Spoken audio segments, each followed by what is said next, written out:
Time for a new knife video. This is one I just finished making recently. This one is an old lever lock that I had purchased back in 92 or 93. That was really kind of a piece of junk at the time. Um, I got it in Jacksonville, Florida, and it's been sitting in a drawer for many, many years, kind of rotting away, rusting. So I finally decided to completely disassemble it, completely rebuild it, replace a whole bunch of parts, and make it the way it really should be from the get-go. This one is all nickel silver hardware, pins, the whole 9 yards. The scales have been replaced with really, really pretty pieces of horn on there. It's kind of a brownish black horn. Really good color on this stuff. I tend to like the darker ones myself.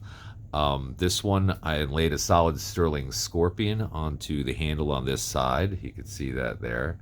So I'm calling this knife the Scorpion. I think it's an appropriate name considering the inlay. The blade is hand ground Damascus. I did this one, it's almost ground like a straight razor. When I ground it down, took it down to only a couple of thousandths. So this thing will take a ridiculous edge if you really want to. I only took it to about 3,000. Right now, you can get it to hair popping if you want. Right now, it'll shave like like the best of them. But if you're really a nut with sharpening, you can take it a lot further. I am definitely not as adept as some people at sharpening. Other things I'm good at. That I'm not. This is also the first knife where I've actually started to put my logo on them. This is actually the very first one that bears my logo. This is the new one there. You can see it there. As far as the pattern, this would be considered twist. I like to call it thumbprint because that's what it looks like to me. It's a really gorgeous pattern. I did a really deep etch on it deliberately. I kind of like it when you get that texture, when you can actually feel it a little bit, almost like a wood grain.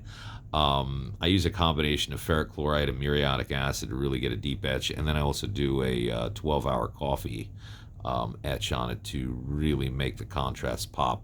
Then I seal it in tung oil, which is food safe, or I think it's food safe, but that helps prevent any kind of corrosion. It locks up like a rock. There's absolutely no blade play whatsoever. I'm really picky about that. I can't stand it when you get, blade play and wiggle in knives. So, that's what it is. This one is going to get sold. Sits deep as hell. There's no peak whatsoever. I wouldn't tolerate that. I wouldn't consider selling a knife that does.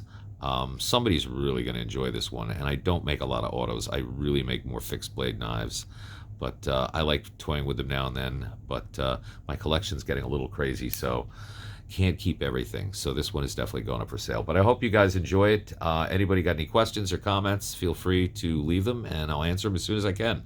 And take care. Thanks.